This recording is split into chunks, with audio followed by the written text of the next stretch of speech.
하나님의 일이 이루어지려면이라는 제목으로 제가 여러분과 말씀 나누도록 하겠습니다. 느헤미야의 기도대로 모든 일이 이제 순조롭게 진행되었습니다. 노심초사 걱정했던 것과 달리 뜻하지 않게 하나님은 너무나 쉬울 정도로 성벽 건축의 필요를 위한 모든 것을 왕을 통해 허락하셨습니다. 그러니까 여러분, 인간이 사실 백날 걱정하는 것보다 한 번 하나님께 엎드리면 하나님이 일하신 줄로 믿습니다. 왜냐하면 하나님께서 우리가 하나님의 은혜로 살아간다는 것을 끊임없이 알게 하시는 것이기 때문이죠. 느헤미야는 하나님과의 관계만 친밀했던 것이 아니라 다른 사람들과의 관계도 원만했습니다.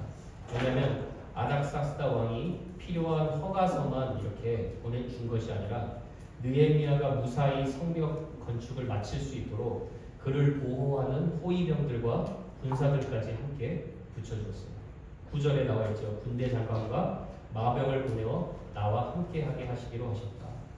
여러분, 이런 걸 보면 하나님은 인생의 가장 황금기, 인생의 가장 피크일 때 하나님께 자신을 드리는 자에게 전적으로 모든 것을 지원해 주시는 분이신 것 같아요.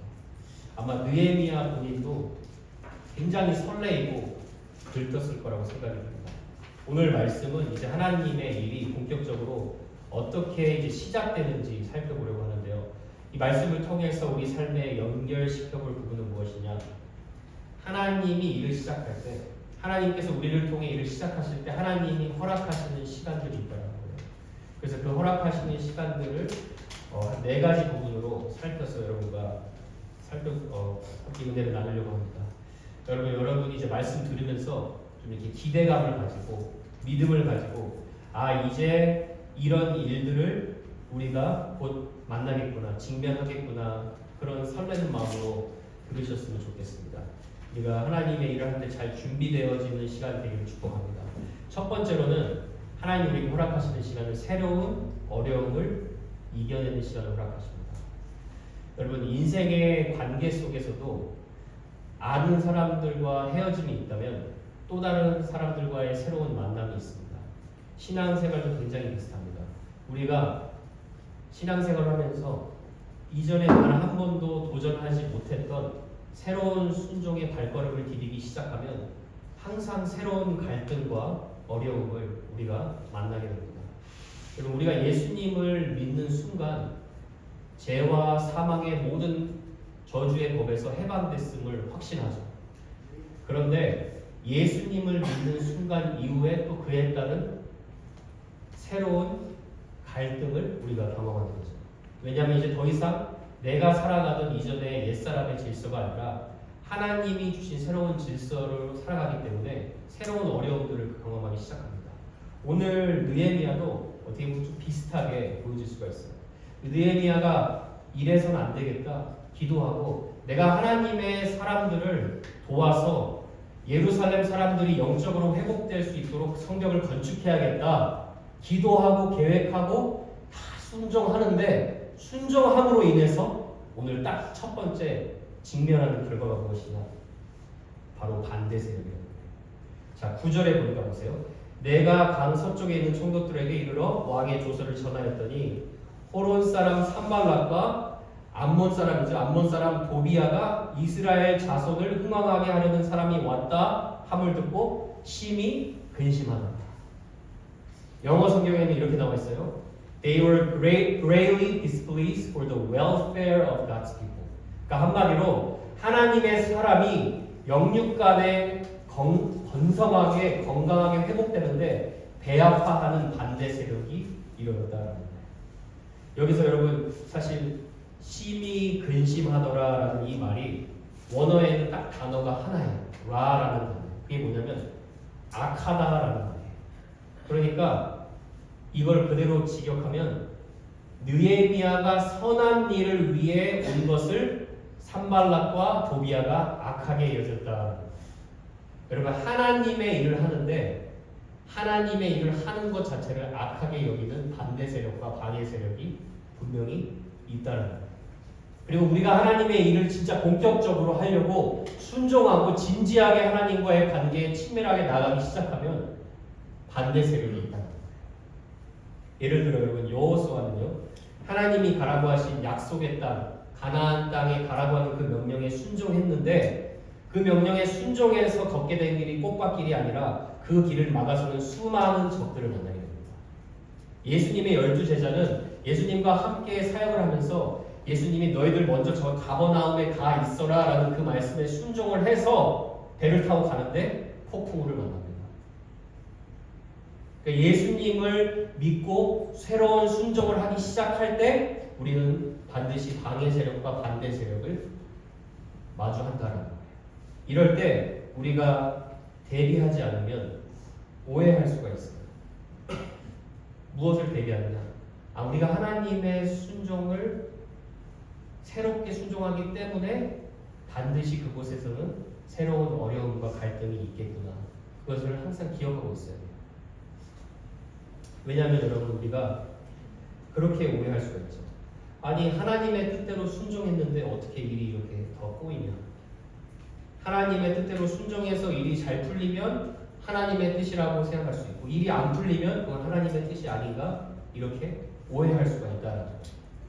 그러나 중요한 것은 잘 풀리든 안 풀리든 하나님은 하나님께 순종해서 내가 순간순간 하나님을 바라보게 하시는 그 훈련의 시간을 허락하신다. 그래서 영어로는 제가 그렇게 표현하고 싶어요. Whenever we give ourselves to the Great Commission, we face great opposition. 우리가 하나님이 주신 지상 대명령을 위해서 우리 삶을 진짜 본격적으로 드리기 시작하면 그 지상 대명령에 버금가는 지상 대반대 세력을 마주하게 된다는 거예요. 그래서 여러분 우리가 이번 연도에 하나님이 우리 삶의 새로운 성벽을 재건하실 건데 그만큼 또 새로운 어려움과 갈등이 있다는 것을 우리가 기억할 수 있어야 될 줄 믿습니다. 요셉의 삶을 한번 생각해 보시면 여러분 요셉은 애굽의 노예로 팔려갔어요. 형들의 볕단이 자신의 볕단에 절을 하는 그 꿈을 형들에게 나누었다가 형들에게 시기 질투를 써서 노예로 팔려갑니다. 노예로 팔려가서 자기 자신을 한탄하지 않고 군대 장관 보디발 아내의 집에서 충성되게 일하기 시작하죠. 근데 요셉이 좀 잘생겨서 그런지 또 보디발의 아내가 유혹을 합니다. 요셉이 자기 자신을 지키려고 하나님 말씀에 순종해서 그 유혹을 뿌리쳤는데 그 순종한 결과 요셉이 직면한 결과는 무엇이냐? 왕궁으로 바로 가게 한 게 아니라 감옥에 들어갔다. 근데 그 감옥에 들어가게 하신 하나님의 분명한 계획이 있었죠. 요셉은 지금 실력을 갖추지 못했어요. 애굽의 총리가 되게 하려면 애굽이 어떻게 돌아가는지 정부 시스템을 알아야 합니다.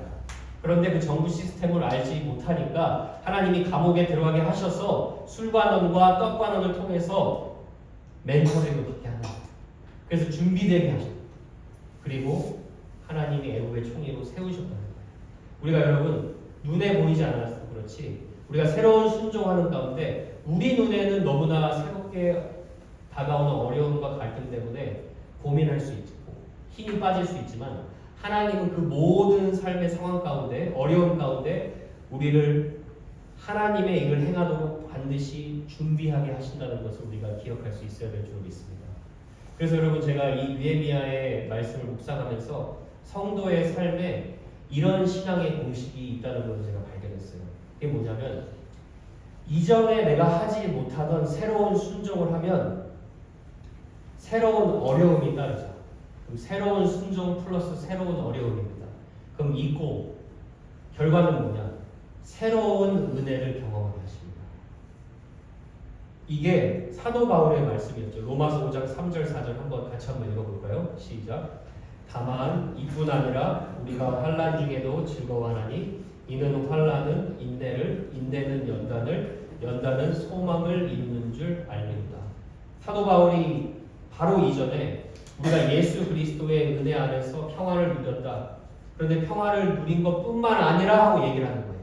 예수님의 은혜 안에서 이제 새롭게 순종하기 시작하기 때문에 환난이 따르다는 거죠.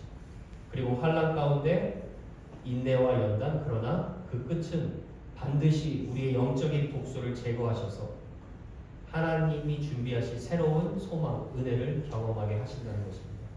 그래서 여러분 이번 연도에는 저와 여러분이 도전해보지 못한 새로운 순종을 도전하는 한 해 되실 수 있기를 축복합니다. 그래서 여러분이 3박자에 새로운 순종을 위해 나아가지만 새로운 어려움이 있다는 거 예상하고, 그러나 그 어려움을 통과해서 하나님이 우리 삶 가운데 새로운 은혜를 부어주시는 것을 꼭 경험할 수 있도록 주님께서 은혜 주시기를 축복합니다. 두 번째로 하나님이 일하기 시작할 때 우리에게 허락하시는 시간은 침묵의 시간입니다. 여러분 침묵한다는 것은요, 부정적으로 생각하면 수동적으로 가만히 있다라고 생각할 수가 있습니다. 그런데 오늘 느헤미야가 여기서 침묵하는 과정을 보면 오히려 적극적인 자세를 가지고 준비하고 있었다라는 것을 볼 수가 있습니다. 자, 첫 번째로 느헤미야가 이렇게 침묵의 시간을 가질 때 하나님이 허락하시는 과정이 뭐냐? 안식입니다. 안식. 자, 11절 한번 보세요. 11절 이렇게 나오죠. 내가 예루살렘에 이르러 머무른 지 사흘 만에 라고 했습니다. 지금 느헤미야가 수상궁에서 900마일이나 떨어진 거리를 예루살렘까지 온 거예요. 그러니까 하루를 10마일 정도 달려갔다라고 다들 계산을 해요. 왜냐하면 이런 건축 자재들과 말들이 끌고 다 갔기 때문에 하루에 10마일로 계산하면 적어도 2, 3개월 이상의 시간이 걸려서 지금 예루살렘에 도착한 거예요. 여러분 보통 우리가 여행을 딱 북을 하고 휴가를 계획하면 여러분 발걸음과 몸과 마음이 어떠세요? 굉장히 좋고, 여기 나오죠 벌써. 막 가볍죠. 마음이 가볍고 발걸음도 가벼워요. 그런데 느헤미야는 지금 휴가 가는 게 아니에요. 막중한 일을 감당하기 위해 엄청난 부담감을 가지고 모든 것을 다 준비해서 지금 2, 3개월 이상 달려오는 거예요. 그러니까 여러분 몸과 마음이 얼마나 지쳤겠습니까?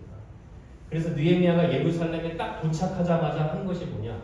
3일 동안 그냥 휴식하는 거예요. 아무것도 하지 않고 기다리는 거예요. 사람이 일과 쉼의 휴식, 레스트의 균형을 가진 존재라는 것을 분명하게 느헤미야가 알고 있었던 거죠. 여러분 뭐든지 과하게 하면 일을 그르칠 위험이 있습니다. 180도라는 책에 보면 김수현 작가가 이런 말을 한다고 보세요. 성실이 길어지면 과로가 되고, 휴식이 길어지면 나태가 되고, 반성이 길어지면 죄책감이 된다. 또 덕이 지나치면 독이 된다. 그러니까 뭐든지 적정선이 있어야 된다는 거예요. 이걸 성경적인 지혜로 아주 잘 표현한 것 같아요. 그러면 열왕기상 19장에 보면 엘리사 선지자가 850명의 바알 선지자의 전투와 대결에서 엄청난 영적인 대승을 거두죠. 그리고 나서 이제 악한 이세벨 여왕이 열받아서 엘리사를 잡아 죽여라 라고 시켜요. 그래서 엘리사가 너무 무서워가지고 몇 날간을 브엘세바를 향해서 도망갑니다. 도망가요. 그때 이제 300마일이나 되는 긴 거리를 달려서 도망가는 거죠. 그때 엘리사가 너무나 영육간에 지쳐 있으니까 하나님께 엘리사가 뭐라고 얘기를 합니까? 하나님, 내 생명 거두어 가십시오 라고 합니다. 말을 포장해서 그렇지 쉽게 말하면 선지자고 뭐고 하나님 다 때려치겠습니다 라고 얘기합니다. 사람이 여러분 몸이 지치니까 정신도 약해지고 소명이고 사명이고 기억 못하는 거예요. 그러니까 하나님은 그 말을 듣고 엘리사를 정신 차려라, 일어나라, 네가 왜 그렇게 약하냐 이렇게 책망하지 않았어요. 어떻게 하냐면 로뎀나무 앞에 눕히셔서 잠을 재우시고, 잠 재우시고 다시 깨우시고 떡을 먹이고 물을 먹입니다. 천사를 보내서 떡과 물을 먹입니다. 또 자게 하시고 또 다시 일어나게 하셔서 떡을 보내고 물을 먹게 하십니다. 그렇게 하나님이 엘리사를 충전시켜 주세요. 그리고 나서 회복됐더니 그만두겠다는 말 쏙 들어가죠. 열왕기상 19장 8절 보세요. 이에 일어나 먹고 마시고 그 음식물의 힘을 의지하여 또다시 보세요. 40주 40주야를 달려간 거예요.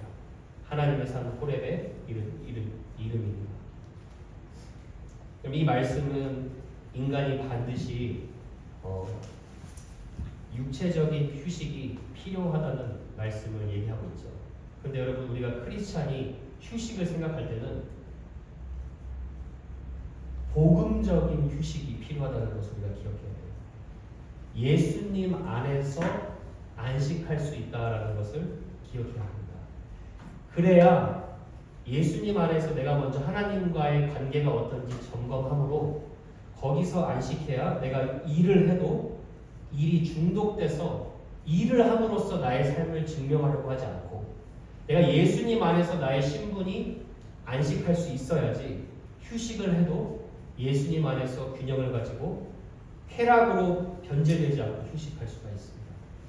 그래서 느헤미야는 이런 걸 보면 자신이 해야 할 일들과 자신이 하나님께 맡겨드려야 할 일, 자신이 걱정하고 염려하는 것보다는 그 염려할 것들을 하나님께 맡겨드리고 자신이 최선을 다했다면 또 하나님 앞에서 내가 휴식해야 된다는 것을 분명하게 아는 그런 균형 있는 지혜를 가졌던 걸로 생각이 듭니다. 저와 여러분이 기억해야 합니다. 저 여러분은 철저히 주님의 은혜로 살아가는 자들입니다. 여러분, 때로 우리가 하나님이 하셔야 하는 일까지 내가 하려고 하니까 나를 피곤하게 합니다. 할 수 있는 일을 위해 최선을 다하되 내가 하지 못한 일은 하나님 안에서 안식하고 휴식하고 맡겨드리시길 바랍니다. 시편 3편 5절에 보면 이런 말씀이 있죠. 내가 누워 자고 깨었으니 여호와께서 나를 붙드십니다. 누워 자고 깨는 게 인간의 리듬이에요.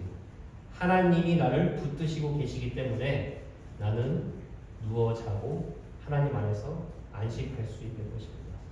그래서 여러분이 그렇게 예수님 안에서 혹시나 여러분의 그런 성품이나 감정이 내가 자꾸 별것도 아닌 일에 너무 날카롭고 이상하게 내 입술의 고백 가운데 감사보다 불평이 더 나오고 그러면 여러분 영육간에 진짜 주님이 주시는 휴식이 필요한 겁니다.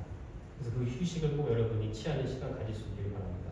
자, 12절을 계속해서 봅니다. 12절 한번 같이 한번 읽어보겠습니다. 12절 시작. 내 하나님께서 예루살렘을 위해 무엇을 할 것인지 내 마음에 주신 것을 내가 아무에게도 말하지 아니하고 밤에 일어나 몇몇 사람과 함께 나갈 때 내가 탄 짐승 외에는 다른 짐승이 없더라. 자, 3일 동안 휴식하면서 하나님께서 더 구체적으로 비전을 어떻게 실행할 것인지 마음의 계획을 주셨어요. 그런데 느헤미야가 여기서 보니까 자기가 함부로 그거 알리지 않았다라고 얘기해요. 침묵하고 있다라고 얘기합니다. 12절을 보면 정말 느헤미야가 하는 행위가 정말 이상하다 싶을 정도로 이 성경 기자가 자세히 느헤미야의 행동을 묘사하고 있죠. 12절부터 16절까지 계속해서 반복되는 말이 나오는데 그게 뭐냐면 내가 아무에게도 말하지 아니하였다. 내가 아무에게도 말하지 아니하였다. 자, 2장 16절에도 나옵니다. 귀족들에게나 방백들에게나 그 외에 일하는 자들에게 알리지 아니하였다. 그러니까 느헤미야는요, 아닥사스다 왕이 보내준 군병들 다 데리고 내가 하나님의 비전을 받았다 이렇게 과시하면서 돌아다니는 게 아니에요. 기다리고 침묵하는 거예요. 지금 하나님의 때를 더 기다리는 거예요. 여러분, 대부분 교회 안에서 또 특별히 누군가가 내가 하나님의 비전 받았다. 우리 교회가 이렇게 될 것이다. 이렇게 소란스럽게 떠벌리고 다니는 경우 대부분 가짜의 경우가 태반입니다. 하나님의 사람은 입이 굉장히 무겁습니다. 느헤미야가 모든 것을 지금 예상하고 자신에게 반대 세력이 있다라는 것도 예상하고 차분하게 행동하고 성벽을 돌기 시작하죠. 침묵하는 시간을 갖는 거예요. 이 침묵하는 시간은 여러분 무기력한 시간이 아니라 적극적으로 하나님의 말씀을 경청하는 시간이에요. 침묵하는 시간은 어떤 시간이냐? 적극적으로 나의 모든 기준과 생각을 내려놓고 겸손하게 배우는 시간입니다. 여러분이 한번 생각해 보세요. 느헤미야가 갑자기 나타나서 그렇게 부자처럼 잘 살다가 나타나서 지도자한테 봐라, 내가 하나님의 비전 갖고 왔다 이렇게 했으면 지도자들이 퍽이나 받았겠습니까? 네가 뭘 한다고 이렇게 얘기했겠죠. 그래서 지금 느헤미야가 차분하게 이 공동체의 분위기, 이 예루살렘의 분위기를 살피는 거예요. 여러분, 우리 교회 공동체에도 예를 들어 누가 새로 조인하게 되면 그 사람들은 대부분 좀 조용합니다. 처음엔 다 조용해요. 왜요? 배우는 거예요. 이 교회 공동체 분위기가 어떻고 또 이 공동체가 추구하는 것이 무엇이고 이 공동체를 위해서 내가 어떻게 또 덕이 될 수 있을까 배우는 거죠. 누가 공동체 들어오자마자 이 교회는 사랑이 없고 이 교회는 요 기도가 좀 부족하고 이 교회는 요 봉사가 좀 부족하고 이렇게 하지 않죠. 침묵하죠. 조용히 배웁니다. 그래서 침묵의 시간이 필요했던 거예요. 느헤미야는 적극적으로 하나님을 경청하고 분위기를 파악한 거죠. 제가 신학교 다닐 때 교수님이 매 강조하시면서 얘기했던 게 있어요. 만약에 교회에 청빙돼서 새로운 교회를 만약에 목회한다. 그러면 너 이것이 너의 비전이다. 내가 교회를 이렇게 바꿀 것이다. 성급하게 말하지 말고 몇 년 동안은 성도들을 아는 데 시간을 보내고 몇 년 동안은 교회의 분위기가 어떤지를 살피는데 천천히 침묵하라. 왜냐하면 아무리 좋은 비전을 가지고 있어도요, 여러분. 이 말을 잘못함으로써 우리가 그르치는 경우가 너무나 많기 때문에. 그래서 느헤미야는 침묵하는 것을 알았던 거죠. 그리고 느헤미야는 침묵하면서 가만히 있었던 것이 아니라 자세히 관찰합니다.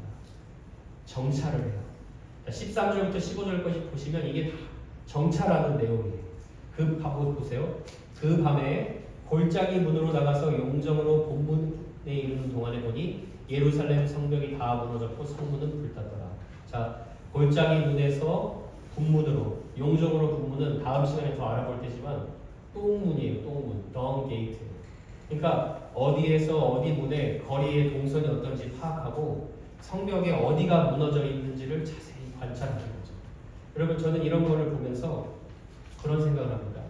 성벽 관찰하는 걸 우리 삶에 들어와서 적용하자면 우리 삶에 무너진 삶의 영역이 무엇인지 자세히 우리가 돌아보는 거예요. 우리 자신을 잘 성찰하는 거예요. 결국 우리 공동체가 함께 하나님의 원하시는 뜻대로 성벽을 다시 재건합시다라는 말은 우리 삶에 무너진 그 영역이 무엇인지 현실을 직시하고 그 현실을 직시하고 관찰해서 하나님의 성벽을 재건합시다라는 거죠. 그러니까 우리의 속사람을 보는 것입니다.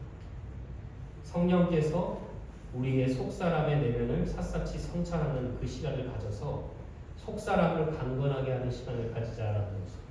여러분 시편 139편에 보면 다윗이 그런 고백을 합니다. 하나님이여 나를 살피사 내 마음을 아시며 나를 시험하사 내 뜻을 아옵소서. 내게 무슨 악한 행위가 있나 보시고 나를 영원한 길로 인도하소서. 하나님의 관점으로 나 자신을 잘 살피고 사람들에게 드러나지 않는 나의 무너진 성벽이 무엇인지 직시해서 그것을 재건할 수 있도록 준비하는 거죠. 그래서 우리가 자세히 섣불리 행동하지 않고 관찰하는 것, 그것을 우리가 느헤미야를 통해서 보게 되는 것입니다. 여러분, 하나님께서 저와 여러분에게 분명하게 축복을 부어주시려고 준비해 놓았음을 저는 확실하게 믿습니다. 그런데 그릇에 구멍이 있는지 새어나간 축복이 없는지 하나님이 먼저 정찰하게 하시고 관찰하게 하십니다. 그래서 저와 여러분이 말씀을 들으면서 하나님 내 삶에 지금 하나님의 뜻에 벗어난 그 속사람의 영역이 무엇인지 관찰할 수 있는 은혜를 주십시오. 그래서 내가 영원한 길로 인도함을 받기를 원합니다. 그렇게 현실을 직시할 때 하나님은 일하기 시작하실 줄을 저는 확신합니다.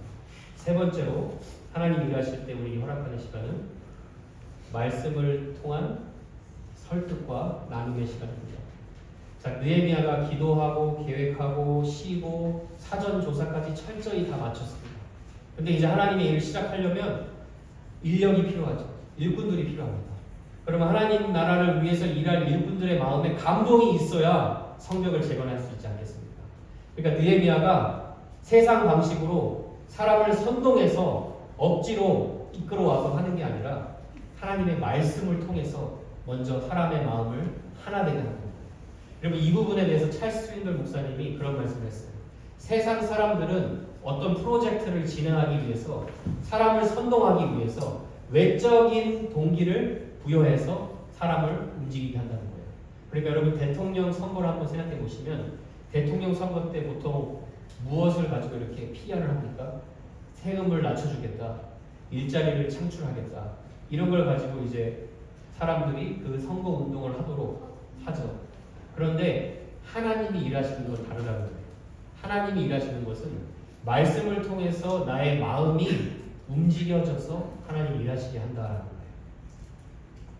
그래서 느헤미야가 보면 하나님의 말씀으로 그들의 내적인 마음을 설득하고 있는 걸 봅니다. 17절 한번 보세요. 17절에 후에 그들에게 이르기를, 후에는 이제 다 정찰한 후에를 말하는 거죠.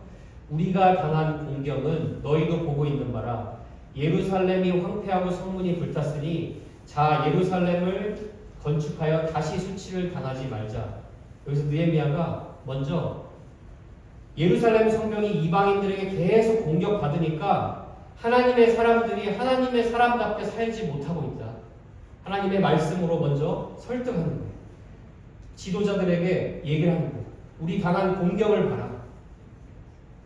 아이들이 하나님에 대한 경외심도 모르고 이렇게 클 수가 있냐? 이렇게 말합니다. 따지면 이 청년들과 우리 자녀들이 예루살렘 성벽은 다 무너졌는데 학계 선지자 말처럼 자기 집을 가꾸느라 영원한 것에 자기를 투자하지 못하고 사소한 것에 영원한 것처럼 투자하는 게 말이 되냐? 이 하나님의 말씀으로 이 사람들의 마음을 깨우치고 감동시키는 거예요. 그래서 다시 일어나자 하나님이 우리를 버리지 않으셨다라고 얘기를 하며 다시 한번 이 성전을 위해 건축하자 설득하는 거죠. 그래서 18절도 보면 이렇게 나와요. 18절 한번 같이 한번 읽어보겠습니다. 시작. 또 그들에게 하나님의 선한 손이 나를 도우신 일과 왕이 내게 이른 말씀을 전하였더니, 여기까지만 읽겠습니다. 자, 하나님의 선한 손이 하나님이 감동시켜서 아닥사스다 왕을 어떻게 도우셨는지 간증을 하죠. 그리고 하나님의 말씀대로 내가 기도하고 계획한 대로 하나님이 나를 이렇게 이끄셔서 내가 이곳에 온 것입니다. 분명하게 말씀을 하나님의 백성들에게 선포하죠. 그러니까 백성들이 무뎌졌던 마음, 하나님을 향해 불이라고는 다 꺼져 있던 그 마음에 불이 지피기 시작한 거예요. 인간의 선동이 아니라 하나님의 말씀을 듣고 하나님의 임재가 없어졌던 이 예루살렘을 보니까 마음이 다시 감동되어서 어떻게 합니까? 그들의 말이 일어나 건축하자. 건축하자라는 말은 뭐냐면요, 여러분, 오늘말로 따지면 성도들이 우리 하나님의 부흥을 정말 사모하자 이렇게 얘기하는 거예요. 우리 하나님의 은혜를 정말 목말라 하며 사모하자. 이대로 살 수 없다. 그래서 모두 힘을 내어 선한 일을 하려 했다라고 나오죠. 여러분, 저는 이 모습이 교회의 공동체의 모습이라고 생각을 해요. 하나님이 나를 도우신 일, 그리고 말씀을 통해 하나님께서 나에게 어떻게 역사하셨는지 나누기 시작할 때, 그때 공동체가 한 마음으로 비전으로 하나 되고, 그리고 하나님의 일을 함께 할 수 있는 시작이 된다는 것이죠. 그래서 하나님의 말씀으로 설득당하고 이제 다 같이 함께 일어나서 일을 하기 시작합니다. 자, 마지막으로 일어나 건축하자 해서 모두 선한 일을 하려고 시작할 때 어떤 일이 납니까? 그때 기가 막히게 산발락과 도비아가 찾아옵니다. 자, 네 번째 하나님 허락하시는 시간은 하나님 자녀들의 자긍심을 회복하게 하십니다. 사람들의 마음이 아주 뜨거워졌어요. 하나님 나라를 위해 소망을 가졌습니다. 근데 그럴 때 더 조심해야 돼요. 부흥의 불길이 타오르기는 쉬운데 부흥의 불길이 꺼지기가 더 쉬워요. 타오르기는 어려운데 꺼지기가 더 쉽습니다. 자, 19절에 보니까 지금 산발락과 암몬 사람 도비야, 그리고 아라비아 사람 게셈이 이 말을 듣고 어떻게 합니까? 업신여기고 경멸하기 시작합니다. 비웃기 시작합니다. 자, 하나님의 때가 오고 하나님의 일이 딱 시작하는 그 타이밍 때 정확하게 찾아와서 방해하는 거예요. 자, 여러분, 하나님이 우리의 삶에도 하나님의 때에 정확히 일하실 때 사탄도 정확히 그때 우리를 따라와서 공격합니다. 그리고 그럴싸하게 얘기해요.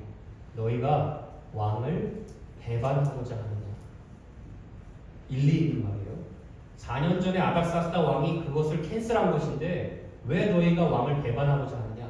자, 여기서 하나님의 말씀과 비전 안에 하나 되지 않았던 성도들이 만약에 있었다면, 여기는 지금 한 명도 없습니다.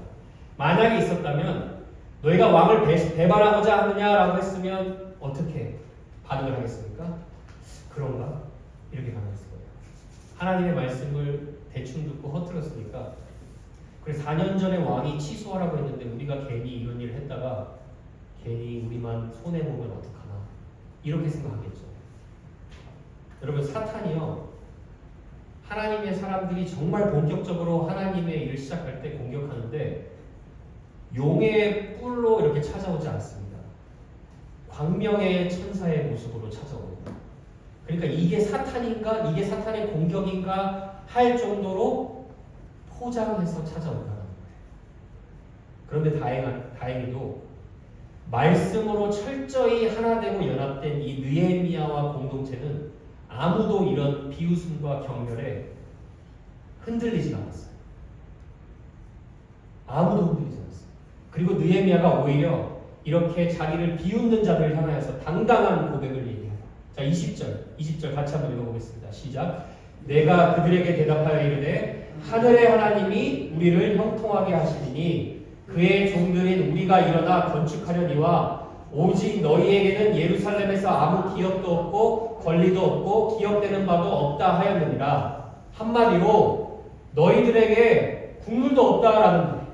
하나님이 우리에게 승리를 주셨고 하나님이 이미 건축하실 것이고 너희들에게는 이거 관련도 없다라고 당당하게 외치는 거예요. 승리의 선전포고를 외치는 거예요. 사탄이 방해해도 말씀으로 내 마음이 설득되고 말씀으로 공동체와 하나 되면 승리의 선전포고가 나오는 거예요. 여러분 믿으십니까? 느헤미야가 고백한 걸 잘 보세요. 하늘의 하나님이 우리를 형통케 하실 것이다. 여기서 하늘의 하나님이란 말은 신앙적인 의미가 담겨있는 고백이에요. The God of Heaven이란 말이에요.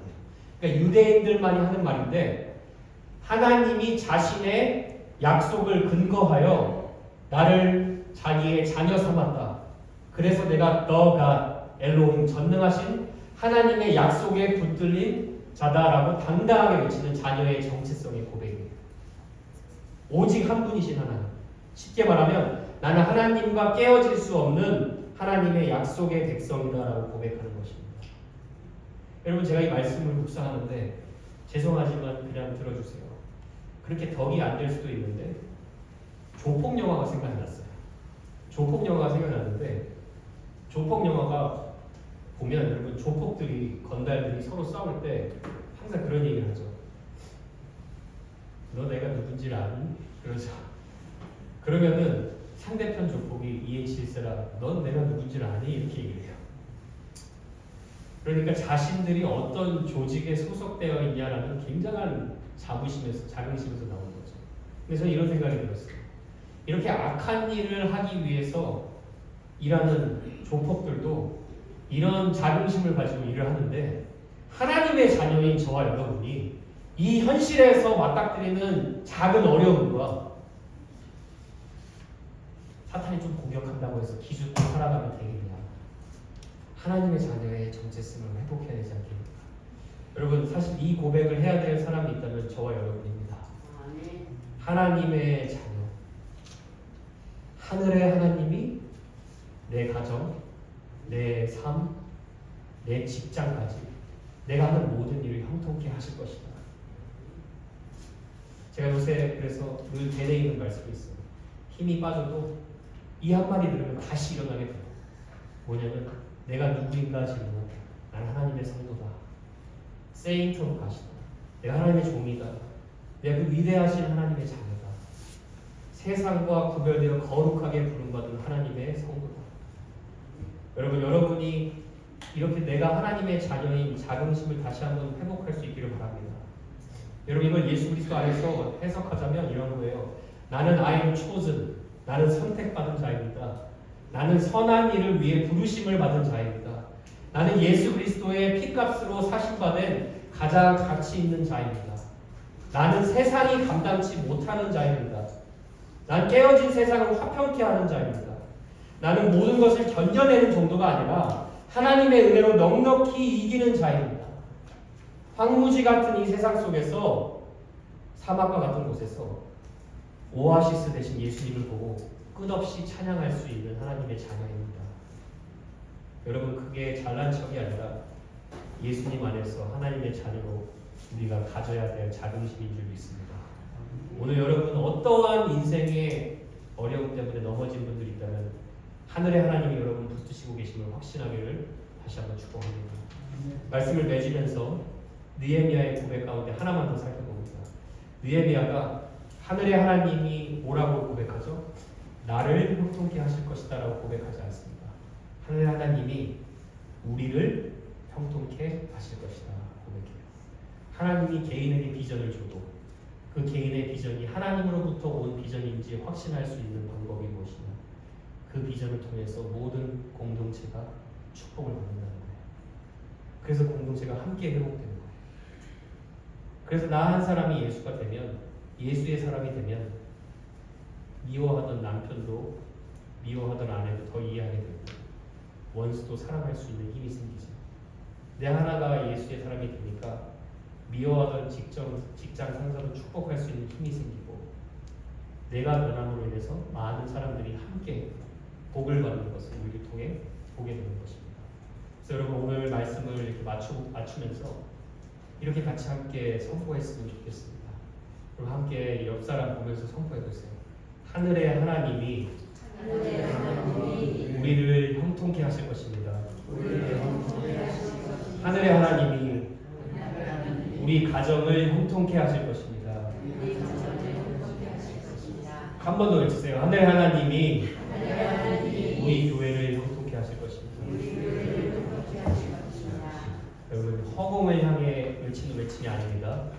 예수 그리스도 안에서 우리는 이미 형통한 자, 예수 그리스도 안에 있기 때문에 앞으로 하나님께서 이런 형통함을 계속 경험하게 하실 줄로 확신합니다. 여러분 오늘 부흥이라는 찬양 함께 부르기를 원하는데요.